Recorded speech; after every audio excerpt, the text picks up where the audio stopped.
epistaxis atau cabang-cabang dari arteri-arteri facialis, yaitu ada arteri palatina mayor, arteri spheno-palatina, arteri labialis, sama arteri epidalis anterior. Nah,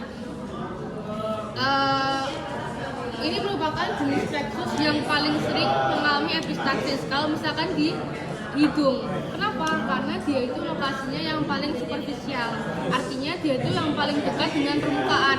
Makanya dia kalau misalkan kena trauma, dia yang paling pertama kena lah kayak gitu. Nah, tapi sebenarnya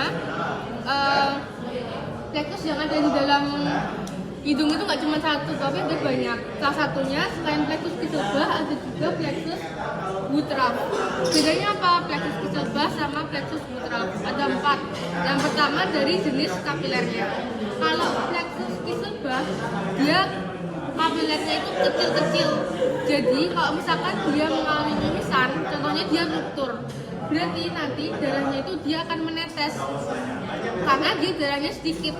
Tapi kalau misalkan plexus Woodruff dia itu kapilernya lebih besar, yang artinya kalau misalkan dia mimisan atau dia kapilernya itu ruptur, darahnya itu akan mengalir atau akan mengucur karena darahnya lebih banyak gitu. Yang kedua dari penyusunnya. Kalau plexus Kieselbach tadi kan penyusunnya ada 4, yaitu ada arteri spheno-palatina, ada arteri labialis superior, arteri epidalis anterior, sama arteri palatina mayor. Tapi kalau misalkan yang plexus Woodruff sebenarnya dia itu dominasinya itu disusun oleh vena. Jadi dia itu sebenarnya merupakan plexus vena. Tapi dia itu juga disusun oleh beberapa arteri kayak arteri spheno-palatina sama arteri epidalis posterior. Yang ketiga itu dari lokasinya. Kalau misalkan yang plexus Kieselbach dia itu di depan hidung atau depan kapung nasi. Yang artinya kalau misalkan dia mengalami mimisan, namanya adalah epistaxis anterior. Jadi kalau misalkan dia berdarah, dia akan menetes ke depan. Tapi kalau misalkan yang plexus Woodruff dia itu lokasinya itu posterior, yang artinya lebih dalam. Kalau misalkan dia mengalami mimisan, namanya adalah epistaxis posterior, yang artinya kalau misalkan dia ruptur atau dia mengalami kerusakan, darahnya itu akan merembes ke belakang, yang dimana plexus Woodruff ini lebih berbahaya karena kalau misalkan dia darahnya ke belakang kan di sini justru banyak organ-organ kan. Misalkan dia ke nasofaring, kemudian ke laring, lalu nanti berakhir ke trakea, bronkus, terus nanti sampai ke pulmo. Dia bisa menyebabkan aspirasi pulmo, di mana aspirasi pulmo ini merupakan jenis pneumonia yang terjadi karena adanya benda asing. Benda asing di sini itu adalah ya darahnya ini, di mana dianggap benda asing oleh tubuh. Gitu. Dan yang terakhir adalah siapa yang paling sering mengalami epistaxisnya. Kalau epistaxis yang anterior itu paling sering dialami oleh anak-anak. Kenapa? Karena pada anak-anak itu kulit hidung bagian depannya itu cenderung lebih tipis dibandingkan orang dewasa. Makanya dia terkena vasodilatasi sedikit pasti akan mengalami ruptur. Kalau misalkan yang epistaxis anterior dia itu biasanya pada orang dewasa, dan biasanya itu ada hubungannya dengan kelainan genital atau kelainan genetik atau kongenital. Kenapa? Karena plexus Woodruff ini dia itu posisinya itu tidak dekat dengan kulit, yang artinya dia itu lebih dalam. Makanya kalau misalkan dia mengalami mimisan, berarti memang secara genetik dia itu posisi plexusnya lebih superficial dibandingkan orang lain. Gitu. Nah, untuk penyebabnya sendiri dibagi jadi 2, ada yang lokal sama yang sistemik. Yang lokal berarti dia yang seputaran di dekat hidung. Yang paling umum ada trauma. Kalau misalkan trauma bisa menyebabkan pembuluh darahnya rusak, akhirnya mimisan. Kemudian ada anatomical irregularities. Contohnya pada deviasi septum nasi, itu juga lebih mudah mengalami epistaxis. Lalu ada inflamasi dan tumor. Kalau inflamasi dan tumor itu karena dia ada peningkatan neurovascularisasi. Artinya kalau misalkan inflamasi atau tumor itu lebih banyak pembuluh darah yang mengaliri hidung, makanya dia resiko epistaxisnya lebih tinggi. Kalau yang sistemik dia hubungannya dengan tubuh secara sistemik, yaitu ada tekanan darah tinggi, hubungan dengan vaskular, kardiovaskular, dan juga gangguan pendarahan kayak faktor koagulasi kayak gitu-gitu. Nah, kalau yang tekanan darah tinggi, kalau misalkan tekanan darah kalian tinggi, berarti kan aliran darah kalian itu di pembuluh darah kan kayak berjalan cepat, berarti kan terjadi turbulensi, di mana turbulensi itu akan meningkatkan resiko ekstravasasi darah, yang artinya darahnya itu akan merembes keluar dari pembuluh darah sehingga terjadi mimisan. Itu tata laksana mimisan harus ngapain pertama kali? Ya, habis itu mendongak apa ke bawah. Jadi pertama itu kita harus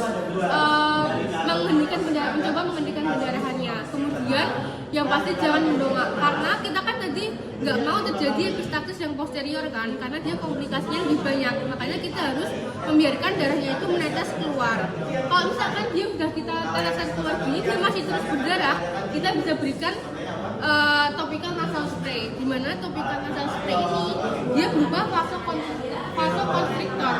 Jadi vasokonstriktor ini dia akan membantu pembuluh darahnya ini vasokonstriksi. Kalau misalkan vasokonstriksi kan pembuluh darahnya jadi lebih kecil atau lebih besar? Kecil kan, berarti dia bakal membantu menurunkan pendarahannya. Kalau misalkan dikasih topical nasal spray dia masih belum berhenti pendarahannya, itu bisa kita bawa ke rumah sakit, biasanya akan diberikan tampon nasal. Berikutnya inervasi untuk nasal. Untuk inervasi nasal itu ada dari nervus olfactorius, yaitu nervus cranialis yang pertama. Nervus olfactorius ini dia akan jalan superior untuk bergabung dengan bulbus olfactorius. Kemudian dia akan menginervasi kapurnasi masuk ke melalui lubang-lubang ini, yaitu lamina, ekstralamina, tribusa di ospek. Kalau nervus olfactorius fungsinya untuk ini untuk vaskulisasinya ya. Vaskulisasinya dia sebenarnya kalau misalkan kalian udah ngapalin yang plexus kesilbas tadi, lebih mudah untuk ngapalinnya karena sebagian besar ada di sini, yaitu untuk aliran darahnya itu berasal dari arteri karotis interna sama eksterna. Untuk karotis yang eksterna itu yang sphenopatina, patina mayor, labialis superior, sama ramus lateralis nasi. Sedangkan yang karotis interna dia yang epimedalis, yang anterior sama posterior.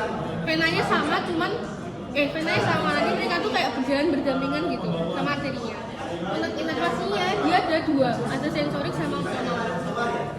Otonom sendiri itu yang berfungsi untuk mengatur kapan akan disekresikannya sekret di dalam hidung. Contohnya kayak mukus kayak gitu. Yaitu dia akan diatur oleh nervus facialis sama nervus maxillaris. Kalau misalkan sensorik ada dua, sensorik umum sama sensorik penciuman. Bedanya apa sensorik umum sama sensorik penciuman? Kalau umum dia buat apa? Buat perabaan, tekanan, suhu kayak gitu. Jadi kayak misalkan hidung kalian dipegang, itu kalian bisa merasakannya, itu maksudnya ke sensorik umum. Tapi kalau sensorik penciuman itu yang kalau misalkan kalian mencium sesuatu, itu maksudnya ke sensorik penciuman. Hal yang penciuman ini tadi sudah kita bahas, yaitu nervus olfactorius. Kalau yang umum dia cabang dari nervus olfactorius dan juga nasopharyngeus. Oke, habis nasus ada faring. Untuk faring ada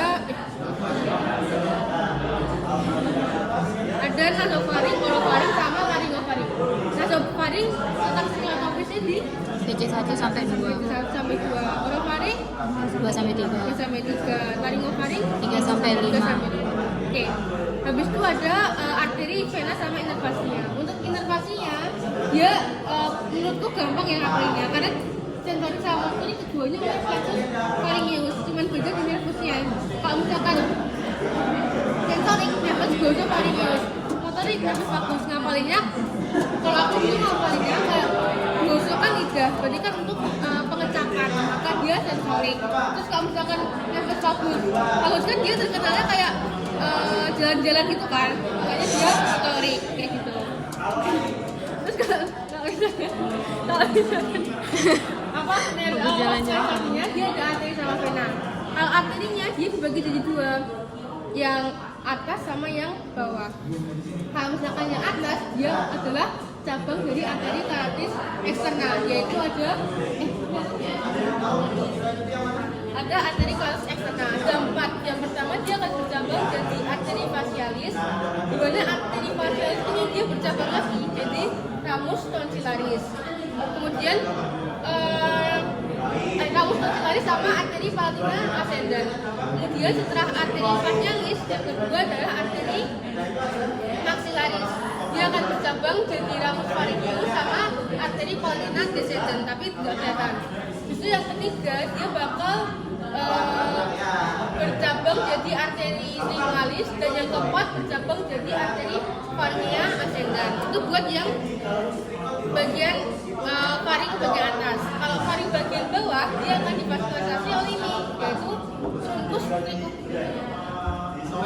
truncus tirocervicalis dari arteri subclavia. Kemudian dia akan bercabang lagi jadi arteri tiroidea inferior, kemudian menjadi rami-rami faringea. Sebenarnya ada yang putus yaitu di tonsilla palatinanya, yaitu akan divaskulisasi secara putus oleh ramus tonsillaris arteri facialis yang ini tadi. Dia bakal memvaskulisasi tonsilla palatinanya. Kalau venanya kayak sesuai organnya, yaitu adalah plexus venosus pharyngeus. Dia nanti akan ke superior menjadi plexus pterygoideus, dan ke inferior dia ke vena facialis sama vena sudorius. Oke, habis itu lari.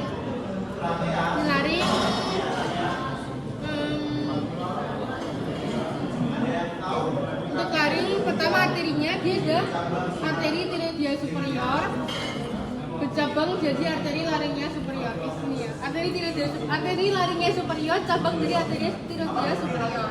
Terus ada arteri laringea inferior cabang dari arteri tiroidea inferior. Sama ada arteri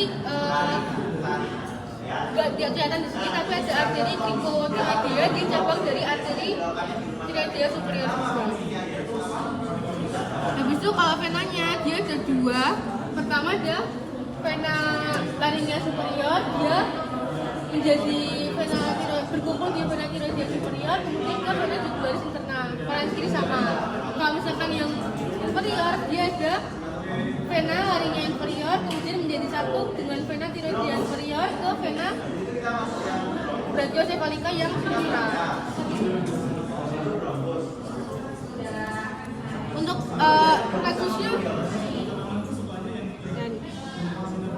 plexusnya, untuk motoriknya dia tuh semua muskulusnya itu diinervasi oleh nervus vagus.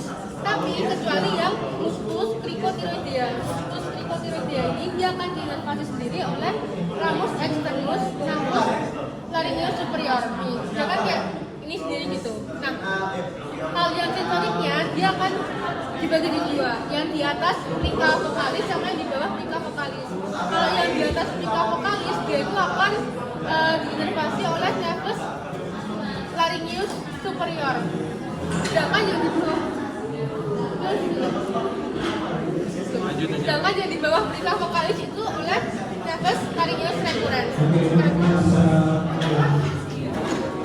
Kalau misalkan yang pulmo dia tuh yang nutritif sama fungsional. Bedanya kalau misalkan fungsional dia untuk cuma untuk membawa darah untuk dibersihkan di paru-paru dan membawa darah bersihnya itu ke jantung.